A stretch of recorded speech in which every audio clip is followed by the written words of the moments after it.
March 6, 1944. 660 American bombers are about to die. Over Berlin, the deadliest airspace on Earth, 800 German fighters are waiting. American P-51 Mustangs, the only planes fast enough to protect the bombers, can't reach them. They run out of fuel 200 miles short. Every mission into Germany is a massacre. Bomber crews have a 1 in 4 chance of coming home alive. Then a 24-year-old mechanic from Texas, who'd been working on P-51s for just 6 months, noticed something everyone else had missed. A rubber hose. $2 at any hardware store. Nobody thought it mattered. What he figured out in a freezing maintenance hangar would make the impossible possible. Mustangs would fly 200 miles further. Berlin would be in range, and the entire outcome of the air war over Europe would change in a matter of weeks. This is that story. By early 1944, the Allied air campaign over Europe was failing. The plan was simple. Daylight precision bombing would cripple German industry and end the war faster. But the reality was carnage. Between August 1943 and March 1944, the U.S. 8th Air Force lost over 2,400 bombers. That's 24,000 trained airmen dead or captured. The worst single day was October 14, 1943. Schweinfurt. 60 bombers shot down in one mission. Entire squadrons erased in hours. The deep bombing campaign was on the verge of being cancelled. The problem wasn't the bombers. It was distance. B-17 and B-24s flew 6-hour missions deep into Germany. But escort fighters? The best American fighter in early 1943, the P-47 Thunderbolt, could only escort them 300 miles before turning back. After that, bombers were defenseless. German Me-10-9s and FW-19s would wait just beyond fighter range and tear them apart. Pilots called it the gauntlet. You could watch your escorts turn for home and know what was coming next. Death from above. Engineers tried everything. Bigger fuel tanks made planes too heavy to fight. Drop tanks helped, but not enough. Berlin was 600 miles from England. It might as well have been on the moon. By December 1943, the Army Air Force had one hope: the P-51 Mustang. With its Rolls-Royce Merlin engine and sleek aerodynamic design, it was faster than anything the Germans had. Better range than the Thunderbolt. Deadly in a dogfight. But even with drop tanks, Mustangs could only reach 500 miles. Still 100 miles short of Berlin. Still not enough. Losses kept climbing. Morale was collapsing. Bomber crews were completing their 25 mission tours at a rate of less than 30%. The rest were shot down, captured, or killed. Something had to change. Fast. Because D-Day was coming. And without air superiority over Germany, the invasion would fail. The pressure was immense. Eisenhower needed the skies cleared. Commanders needed solutions. And then, in a freezing maintenance hangar in East Anglia, England, a young mechanic had an idea that everyone thought was crazy. Staff Sergeant Robert Shafer wasn't supposed to change history. He was 24 years old, from a small town outside Dallas, Texas. Before the war, he'd fixed cars at his uncle's garage. Carburetors, fuel lines, oil changes. Nothing glamorous. He'd been working on P-51s at RAF Debden for just 6 months. His job was routine. Check fuel systems, replace worn parts, prep planes for missions. Pilots didn't even know his name. But Shafer had one thing going for him. He was obsessed with details, especially fuel. He'd grown up poor during the Depression. His family taught him one lesson above all: waste nothing. Every drop matters. That mindset stuck with him. January 1944. Shafer was inspecting a Mustang that had just returned from a mission. Standard post-flight check. Drain auxiliary tanks, look for leaks, sign off on the maintenance log. But something was odd. The auxiliary fuel tank, the metal belly tank that hung under the fuselage, wasn't empty. There was residual fuel inside. Not just a few drops. Gallons. Pilots were reporting these tanks as empty. But they weren't. Shafer checked another plane. Same thing. And another. Same thing. Every single Mustang he inspected had leftover fuel in the auxiliary tanks. 15 to 20 gallons per plane. Just sitting there. Unusable. He ran the numbers. If every plane was leaving 20 gallons of usable fuel behind, that's about 100 miles of range. Per plane. Per mission. That's the difference between turning back at the German border and escorting bombers all the way to Berlin. But why? What was everyone missing? Shafer spent 3 nights studying the P-51's fuel system. Manuals, diagrams, pressure readings. And then he saw it. The problem was physics. The auxiliary fuel tanks were pressurized using the engine's vacuum system. But at high altitude, where Mustangs fought at 25,000 feet, cabin pressure and tank pressure weren't balanced correctly. The pressure differential stopped fuel from flowing before the tank was actually empty. Pilots had been trained to switch from auxiliary tanks to internal wing tanks at a certain fuel gauge reading. They assumed the auxiliaries were dry when the gauge read empty. But the gauge was lying. There was still fuel in there. The system just couldn't access it. Shafer realized if he could fix the pressure differential, pilots could use every drop. Not 80% of the fuel. All of it. But engineers at North American Aviation had designed this system. Experienced aerospace engineers. Men with degrees from MIT and Caltech. Who was he, a mechanic from Texas, to say they got it wrong? Still, the numbers didn't lie. This was it. This was the answer. Shafer's solution? A $2 rubber hose. He'd modify the vent line on the auxiliary tank to equalize pressure at altitude. Replace one rigid metal tube with a flexible rubber hose that could handle pressure changes. That's it. One part. $2 at any hardware store. He told his crew chief. The chief laughed. You think Republic engineers missed something that simple? Kid, those guys have PhDs. You fix oil leaks. He told the squadron engineering officer. Same response. If it were that easy, someone would have done it already. Drop it, Sergeant. But Shafer couldn't let it go. The math was right there. 100 miles of extra range, hundreds of lives saved. And all it took was a rubber hose. So he did what any good mechanic would do. He went rogue. February 3rd, 1944. 0200 hours. Shafer and 2 trusted mechanics, Corporal Mike Denton and Private Eddie Larson, worked by flashlight in the maintenance hangar. They had 4 hours before dawn patrol. 4 hours to modify a fighter plane without authorization. They picked one plane, P-51B, serial number 43-12434. Call sign, Kentucky Colonel. A veteran bird. 18 missions. 3 kills. They replaced the rigid auxiliary tank vent line with a reinforced rubber hose and recalibrated the pressure relief valve. It took 90 minutes. The modification looked so simple it was almost insulting. Just a hose. Nothing fancy. When they finished, Shafer stared at the fuel system. Either this was genius, or he'd just sabotaged a fighter plane. Either way, there was no going back. At 0600, Captain James "Red" McElroy walked out to Kentucky Colonel for a routine patrol mission. Tall, confident, 26 missions under his belt, 3 confirmed kills. He didn't know anything was different. Shafer watched from the flight line as the Merlin engine roared to life. 12 cylinders, 1,500 horsepower. The sound of American engineering at its finest. But all Shafer could think about was that rubber hose. If the modification failed at altitude, the engine could starve for fuel. McElroy could die, and Shafer would be court-martialed.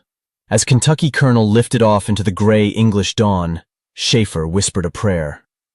For 2 hours, nothing. Radio silence. Standard patrol protocol. And then, at 0900, McElroy's voice crackled over the radio.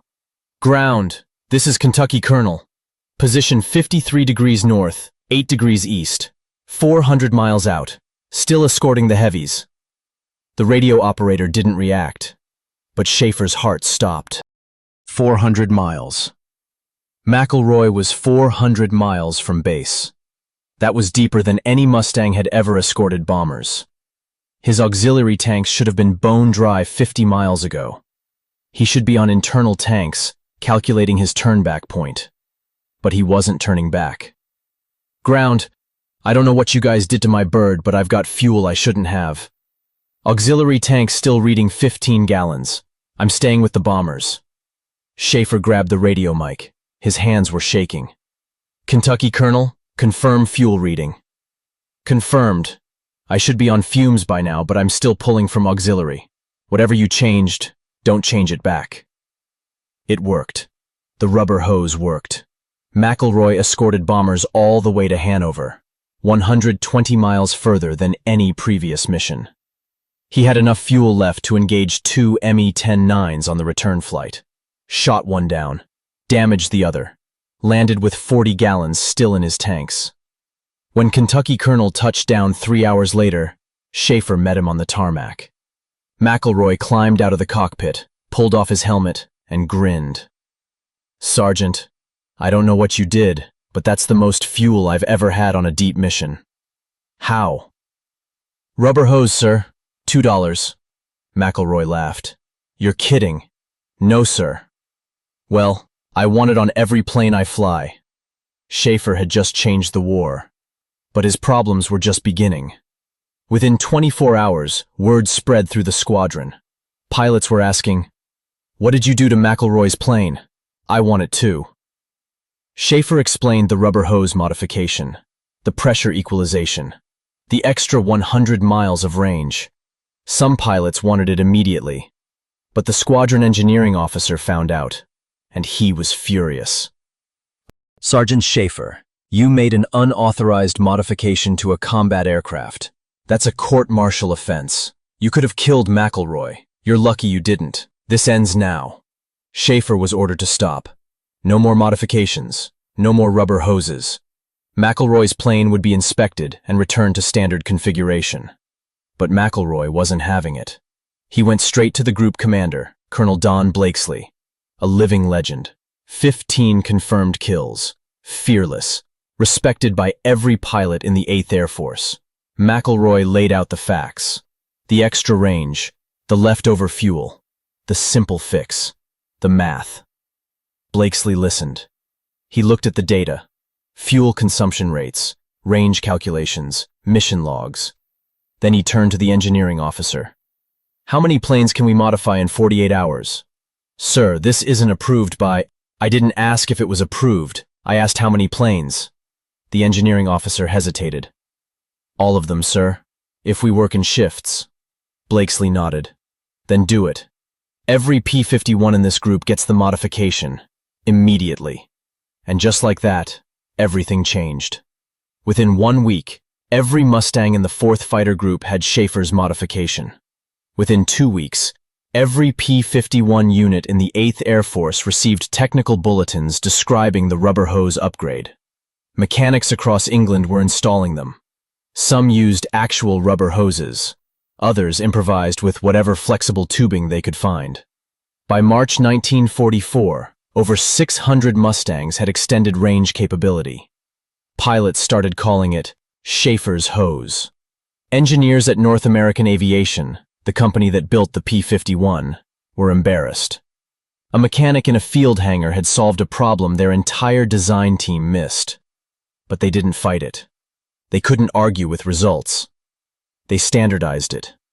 By April, every new P-51 rolling off the assembly line in California had the modification already installed. The P-51 Mustang, already the best fighter in the European theater, just got 20% more range, and that changed everything. March 6, 1944, 1 month after Shafer's discovery. Mission 250, Berlin. The target every bomber crew feared, the capital of the Third Reich. Over 1,000 anti-aircraft guns, hundreds of German fighters based nearby. No Allied bomber force had ever attacked Berlin in daylight and survived without catastrophic losses. Until now.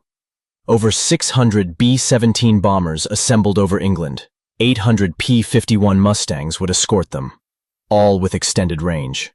For the first time in the war, American fighters could reach Berlin and still have fuel to fight. German commanders didn't believe it was possible. Hermann Göring, head of the Luftwaffe, had famously declared, "No enemy plane will fly over the Reich." He was about to be proven catastrophically wrong.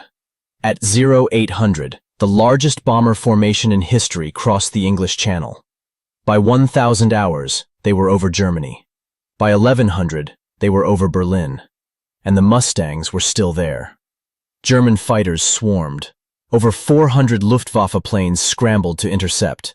Me-109s, FW-190s, even experimental jets. They hit the formation from every angle. But this time, there were no defenseless bombers. Not anymore. Mustangs engaged German fighters over the target. Dogfights at 25,000 feet above the German capital. Tracer rounds. Burning planes. Parachutes blooming like dandelions. For 6 hours, the sky above Berlin was chaos. When it was over, American pilots had shot down 82 German planes. Bombers hit their targets, ball-bearing factories, rail yards, government buildings. And while 69 bombers were lost, that was a fraction of what losses would have been without escort fighters. On previous unescorted deep raids, losses exceeded 20%. On this mission, losses were 11%. Still painful, but survivable. The real victory wasn't just one mission. It was what it represented. America could now strike anywhere in Germany with fighter protection. The Luftwaffe was no longer safe in their own airspace. And German fighter production couldn't keep up with losses. Between March and June 1944, Mustangs with Shafer's modification flew over 15,000 escort missions. German fighter strength collapsed. Experienced pilots, the ones who'd survived years of combat, were dying faster than they could be replaced. By D-Day, June 6, 1944, the Luftwaffe was shattered. On the morning of the invasion, over 11,000 Allied aircraft flew missions over Normandy. German air opposition? Fewer than 300 sorties. The skies over the beaches were completely controlled by the Allies. Eisenhower later said air superiority was the single most important factor in D-Day's success. Without it, the invasion would have been a bloodbath.